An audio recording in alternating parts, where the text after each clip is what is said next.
Everyone's mad at the boys finale, and we're going to talk about it. Oh, please suck your dick, please. Hello everyone, welcome back to SHOCKMOUTHS SLOP. Last night, the boys came to a conclusion. So spoilers if you haven't seen it yet. There you go, you've been warned. That's your only warning. And the finale went down exactly how I expected it would. No, I don't mean that the show sucked or that it was the greatest piece of cinema since Citizen Kane. I mean the reaction of the fans. It was completely predictable, because no television show finale has ever united a fan base. And if I'm wrong, feel free to tell me in the comments down below. But this isn't a new thing either. It goes all the way back to the Seinfeld finale back in 1998. And if you didn't like it, this isn't an attack on you, that's fine, you're allowed to dislike things, but most of the complaints of this finale that I've seen mostly boil down to media illiteracy. So let's go through and dissect them together. Homelander lost his powers, but shouldn't have lost the attitude. This was shit, bro. What the fuck? Yeah, what did you expect to happen here? Everything that made Homelander terrifying and have aura was that he was an unstoppable killing machine, and he gets told many times throughout the series that without his powers he'd be nothing but a crybaby. Hell, even with his powers he acts like a jealous crybaby. It shouldn't be that hard to grasp. Adolf Hitler was one of the most feared men in Europe in the 1940s, yet when he lost his power he died like a dog in a bunker and was buried in a ditch. It shouldn't destroy your suspension of disbelief. How the fuck did Butcher's dog die? It was established just episodes ago that he's fragile and he nearly died from eating some chocolate. Do you have the memory of a goldfish? He's old. Old dogs sometimes just randomly die. It happens. Well, it's not random. It's literally going to come for us all one day. So Butcher goes crazy because the dog died? The only thing holding Butcher together was that dog. It was the only thing he showed a glimpse of humanity for, and with that last thread gone, yeah, he's gonna go batshit. Have you never lost a dog before? It's gonna fuck up a normal person's emotions, but if you've been paying attention to the show, you'll know that Butcher is not a normal guy. Now, why the fuck would they name their baby after Huey's ex? And they aren't married. Okay, bye. I'm so sorry, Annie. Okay, first of all, and if you just watched the first episode of season 1, you'd be aware of this. Robin is not Huey's ex. They never broke up, but her physical form broke up after A-Train ran straight through her and disintegrated her. That doesn't make them exes. That makes Huey a widow. And the fact that they're not married, yeah, sorry, I don't give a fuck. That's not going to ruin a show for me because my fictional characters aren't married. Oh no, they didn't promise themselves to Christ. Not to say that all weddings are Christian or Catholic or whatever. I know if I don't put this little disclaimer in, some people are going to be really, really mad if they think that I think that all marriages are religious like that. They're not. Sorry, just said that off the cuff. I could have edited this out, but I'm not going to. Fuck you. This one comes from Espanol, who says in English, "And what happened with the virus that Butcher left in the sprinklers? Do you need everything spoon-fed to you? There's some time between the scene when Butcher is killed and his funeral. That's plenty of time for Huey to warn the Vought building that there's a virus in the sprinkler system and that they need to fix it and quarantine the place. Do you like airplane noises as you get spoon-fed? Or are you too busy scrolling TikTok? You guys are absolutely dopamine cooked. Jesus Christ. The Boys ends today, and we never saw the Deep use his powers underwater.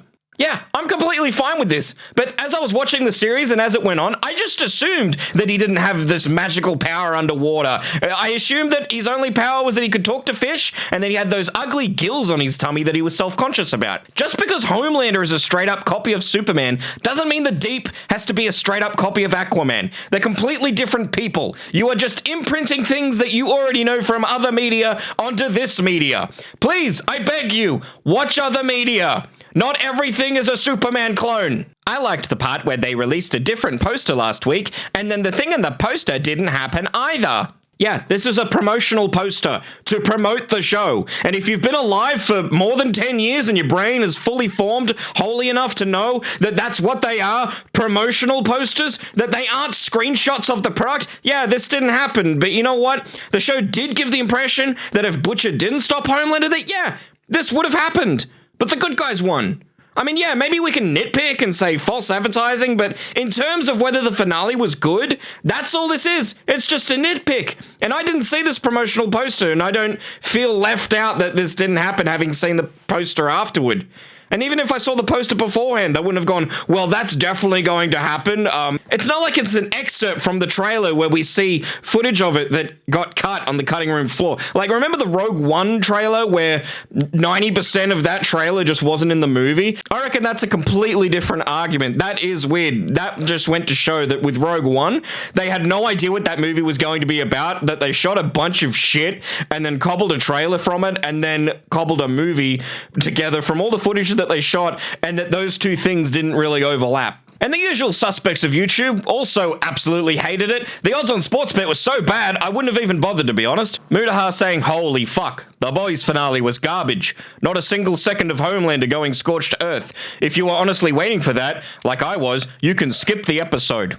Again! Yes, it was heading in that direction, but he got stopped. That's what happens in storytelling sometimes. Sometimes the good guys win and stop the big bad guy from obtaining his objective, which is what made Avengers Infinity War so shocking, was when the big bad guy won. Nobody expected it because that doesn't really happen. Well, I'm sorry, but we're back to normality. The good guys win. Also, this is the same guy that trashed the Nintendo Switch 2, but then went and bought one on day one of the console's release. I made a mistake. I ended up buying that Nintendo Switch 2, even though I said that I was going to hold off. I wasn't just going to go buy it outright.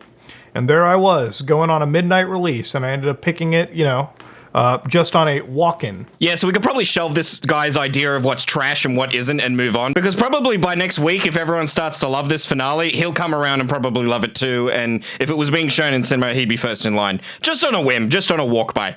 Just on a walk-in. Moist Critical, who I'm actually a fan of, I mean no disrespect when I say this, but he offered up the usual popular opinion and trashed the show. Coincidentally, after enough time had passed to check if his comments weren't too unpopular. I love you, Charlie, I mean no disrespect, but goddamn. Sister Sage at no point in this final season felt like the smartest character in the world. Also, like what Charlie just said there, that Sage actually wasn't the smartest person in the world because she kept doing dumb things. Being book smarts doesn't mean that you're going to be right 100% of the time. Doesn't mean you're going to make mistakes. I actually blame Rick and Morty for this, for the whole like, oh, if someone's really super smart, then they can't do anything wrong. And then they're super awesome and everything they do is holy and pure and great, even if what they do is terrible. No, you can be book smart and still retarded. You don't believe me? Go look at Reddit. Just take 5 minutes on Reddit. You'll find out that just being book smart doesn't mean that you're a good person or that you don't make mistakes. You do. But again, I love you, Charlie. Anyway, what did you think about the boys finale? Did you like it? Did you hate it? I thought it was all right. It wrapped up everything up, and Homelander's death, it was pretty satisfying. I couldn't see any other way of him going out. I couldn't see any other way where he didn't beg and piss his pants like a baby. It was very satisfying. In fact, I wanted that to be dragged out more. I also liked that they got... I don't know exactly when it happens, but it felt like the midpoint of the episode. I'm glad that it happened then and we got to see everything else wrap up after that. If the show ended right with his death and then that was it, roll credits, I would have been pissed. I would have been on the bandwagon of, fuck yeah, fuck this, it sucks, no wrap up, nothing, no. But yeah, let me know what you thought about the finale in the comments. Did you love it? Did you hate it? Also, today's code word is Zelda. If you leave a comment down below, try to include the word Zelda so I know you made it this far. Anyway, see you next time. Click the like button and also the subscribe button if you haven't yet. Do it. What are you doing?